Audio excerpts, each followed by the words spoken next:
Hola, ¿qué tal? Muy buenos días a todos. Soy Edgar Ignacio Pineda y hoy les voy a hablar sobre el tratamiento de la artritis reumatoide. A mí me gusta mucho este tema porque la artritis reumatoide es una enfermedad pues muy importante dentro de la reumatología. No solo porque produce dolor en las articulaciones, sino porque también pues llega a generar deformidades, discapacidad y afecta de una forma pues importante la calidad de vida del paciente. O sea, no es nada más que al paciente le dan las manos, sino que es una enfermedad inflamatoria crónica que si no se trata de manera adecuada, literalmente puede ir destruyendo las articulaciones con el tiempo. Esos son algunos de los temas que vamos a abarcar en esta exposición. Y pues bueno, para entender mejor el tratamiento, primero les voy a explicar un poquito de forma breve qué es la artritis reumatoide, cómo se produce, cómo se manifiesta y después me voy a enfocar en la parte más importante que es el manejo terapéutico. La artritis reumatoide es una enfermedad autoinmune, inflamatoria, crónica y sistémica que afecta principalmente la membrana sinovial de las articulaciones. Se caracteriza por la inflamación de varias articulaciones, es simétrica, principalmente afecta las articulaciones pequeñas de las manos y pies también, aunque conforme va progresando puede afectar otras articulaciones más grandes e incluso a otros órganos. Cuando hablamos de una enfermedad sistémica, nos referimos principalmente a que no se queda en donde inicia, como en este caso puede ser la articulación. También puede tener manifestaciones en el pulmón, corazón, vasos sanguíneos, ojos e incluso otros tejidos. Entonces la artritis reumatoide no simplemente es una artritis cualquiera, es una enfermedad bastante compleja. Además, es una de las principales causas de discapacidad articular crónica en adultos, y esto la hace aún más importante de diagnosticar y tratarla en un estadio temprano. Además, si esperamos demasiado, la articulación se puede dañar por completo. Continuando con la fisiopatología, la artritis reumatoide tiene un origen multifactorial. Esto quiere decir que no solo tiene que ver con alguna cuestión, sino son varias cosas que lo pueden afectar. Intervienen factores genéticos y ambientales. De los genéticos, los que más lo afectan son ciertos alelos como el HLA-DR1 y el HLA-DR4. Y entre los ambientales los más mencionados son el tabaquismo y algunas infecciones como lo son la tuberculosis. Básicamente en una persona predispuesta, estos factores disparan una respuesta inmunológica anormal. Se activan linfocitos T, sobre todo TH1 y TH17, además de macrófagos y otras células inflamatorias que comienzan a producir citocinas como TNF-alfa, interleucina 1 y interleucina 6. ¿Y entonces qué pasa? Pues que la membrana sinovial se inflama de forma crónica, se vuelve hiperplástica, se forma el tejido de Panus, aparece neovascularización y se activa la destrucción del cartílago además del hueso. O sea, el sistema inmune que se supone que debería de defender se pone creativo y empieza a atacar a tus propias articulaciones. Conforme va pasando el tiempo, esto nos lleva a una erosión ósea, daño del cartílago, deformidades y en fases avanzadas incluso anquilosis. Entonces, desde la fisiopatología ya entendemos por qué el tratamiento tiene que hacerse lo más temprano, más que solo quitar el dolor.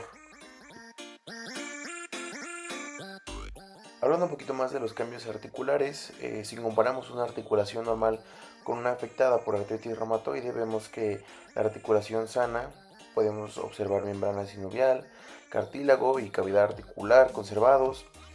Y en cambio, en la artritis reumatoide aparece inflamación sinovial crónica, formación de tejido de Panus y además de erosión de cartílago articular. Esto es importante porque explica que el daño estructural puede ser progresivo e irreversible. Entonces, si el paciente llega cuando ya tiene deformidades marcadas, ya no estamos hablando solo de quitar inflamación, sino de enfrentar secuelas anatómicas y funcionales también. Y bueno, continuando con la parte clínica, podemos observar que dentro de las manifestaciones articulares encontramos dolor, tumorefacción, calor local, rigidez matutina que clásicamente dura más de 30 minutos. Con la progresión de la enfermedad pueden aparecer deformidades características como por ejemplo dedo en gatillo por la tenosinovitis del tendón flexor, deformidad del cuello en cisne con hiperextensión de la interfalángica proximal y flexión de la distal, deformidad en ojal, que es la flexión de la interfalángica proximal con hiperextensión de la distal, y también llamado signo de la tecla de piano por afección de la articulación radiocubital distal. Estas deformidades nos marcan una enfermedad prolongada o mal controlada, entonces cuando vemos estas alteraciones ya no estamos frente a una inflamación inicial o aguda, sino ante un progreso crónico. Ahora, podemos observar que también se pueden encontrar manifestaciones extraarticulares. Por ejemplo, a nivel cardiovascular puede haber afección del pericardio, incluso con derrame pericárdico. A nivel pulmonar puede presentarse pleuritis, enfermedad pulmonar intersticial, incluso nódulos. También pueden aparecer nódulos subcutáneos, vasculitis. También se relaciona esto mucho con el síndrome de Sjögren y manifestaciones oculares como la escleritis. Ahora, en pacientes que presentan esta enfermedad podemos observar un cuadro clínico característico en donde predomina el dolor articular simétrico, o sea, de las dos extremidades de los dos lados, rigidez matutina prolongada, inflamación de pequeñas articulaciones, además de limitación del movimiento, fatiga, malestar general. En algunos casos se puede observar incluso febrícula, pérdida de peso. Y pues también raro, pero se puede observar anemia o manifestaciones pues extraarticulares. Lo clásico que muchos pacientes refieren es que diga algo como me despierto tieso, me cuesta mover las manos, siento dolor en las muñecas o en los dedos y tardan en aflojar. Esa rigidez matutina es característica. Una vez habiendo entendido esto, podemos pasar al tratamiento, que es la parte principal de este tema. El tratamiento de la artritis reumatoide tiene que ver con varios objetivos, principalmente entender que no es solamente quitar el dolor por un momento, sino disminuir la inflamación, mantener una función articular adecuada, prevenir deformidades, evitar daño estructural que sea de alguna u otra forma irreversible, controlar manifestaciones sistémicas y además principalmente poder mejorar la calidad de vida del pacientito. Ahora, empezando con el tratamiento farmacológico, el primer grupo son los antiinflamatorios no esteroideos, como ibuprofeno, naproxeno, diclofenaco, celecoxib. Su mecanismo de acción consiste en inhibir las ciclooxigenasas, o sea, la COX-1 y la COX-2, disminuyendo la producción de prostaglandinas, y esto nos ayuda a reducir en gran manera la inflamación. Son útiles principalmente para un control sistémico, principalmente al inicio durante brotes leves, pero aquí hay que dejar algo claro. Los AINES no van a modificar para nada la evolución de la enfermedad. Lo único que nos van a decir es, nos van a ayudar a disminuir la sintomatología del paciente. En cuanto al uso de antiinflamatorios no esteroideos, hay que recordar sus efectos adversos. Uno de los más importantes es la gastroenteritis, además de efectos a nivel renal, cardiovascular, y es por eso que no se debe usar con ligereza, sino con cuidado y no como una única estrategia.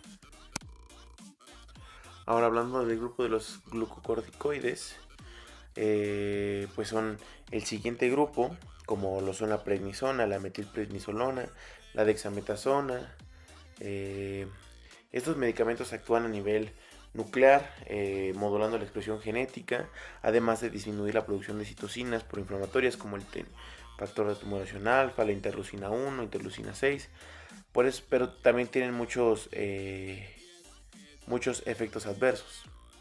Es importante recordar que si estos se usan por mucho tiempo, pueden producir osteoporosis, hiperglucemias, hipertensión, también aumento de peso. Se ha relacionado también con cataratas, inmunosupresión, además de supresión adrenal. Entonces sí ayudan mucho, pero no son para quedarse con estos fármacos. Hay que usarlos con medida principalmente. Ahora continuaremos con uno de los pilares más importantes en el tratamiento, que son los FARME. Esto significa fármacos antirreumáticos modificadores de la enfermedad. Aquí está lo esencial. Estos medicamentos sí modifican el curso de la artritis reumatoide, o sea que no solo disminuyen los síntomas, sino que frenan la progresión, además de reducir la actividad inflamatoria y ayudan a prevenir daño articular. Dentro de los FARME convencionales están el metrotexato, la leflunomida, la sulfasalazina y la hidrocloroquina. El fármaco más importante para esta enfermedad, considerando de primera elección para la mayoría de pacientes, es el metrotexato. Se le considera el fármaco ancla del tratamiento. Este actúa principalmente interfiriendo con el metabolismo del folato y favorece la acumulación de adenosina. Esto tiene principalmente efecto antiinflamatorio. Este se administra de forma semanal y se acompaña de ácido fólico para reducir algunos efectos adversos. Este requiere vigilancia con biometría hemática para revisar la función hepática y la función renal también. La leflunomida es una opción también útil, inhibe el dihidrorato deshidrogenasa y con ello disminuye la proliferación linfocitaria. La sulfasalazina también tiene efecto inmunomodulador y antiinflamatorio. Y la hidroxicloroquina altera la presentación antígena y se usa más en casos leves o en combinación con otro. En cuanto a los farmacobiológicos, estos se ocupan principalmente cuando un paciente no reacciona bien a los fármacos convencionales o cuando la enfermedad es más agresiva y ahí es cuando se pueden escalar a los farmacobiológicos. Entre ellos están los anti-TNF como el infliximab, etanercept, adalimumab, golimumab y certolizumab. Los anti-interleucina 6 también, como los tocilizumab y sarilumab. También el rituximab actúa sobre los linfocitos B al dirigirse contra los CD20. Estos medicamentos son más dirigidos, más selectivos y mucho más pacientes. Cambian completamente de pronóstico. En casos donde antes había progresión acelerada y deformidad, a la actualidad solo se logra un control mucho mejor. La desventaja principal con estos medicamentos son principalmente el costo, requiere de una vigilancia estrecha, aumentan el riesgo de infecciones y por eso es que al momento de sugerirlos o pensar en que si quieren utilizarlos se debe hacer una evaluación, principalmente evaluar condiciones de tuberculosis latente, hepatitis y pues algún otro riesgo infeccioso. Aunque la parte farmacológica es la más llamativa, pues no debemos olvidar que el tratamiento no farmacológico también es parte del manejo integral. En este incluimos educación del paciente, terapia ocupacional, ejercicio adaptado, protección de las articulaciones, muy importante el control de peso, también suspensión del tabaquismo y apoyo psicológico en dado caso de que el paciente lo requiera.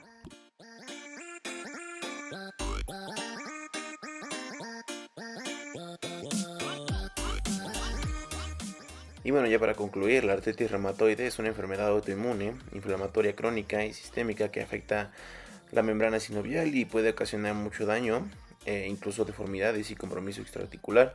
Su tratamiento debe ser integral. Los AINE nos ayudan a el control sintomático, además de los glucocorticoides que funcionan como apoyo en la terapia. Y pues el principal fármaco serían los FARME, tanto convencionales como biológicos. Estos constituyen una base de un buen tratamiento porque son lo que realmente modifican la evolución de la enfermedad. Y finalmente, mientras más temprano se diagnostique y se trate, mejores serán los resultados. Muchas gracias.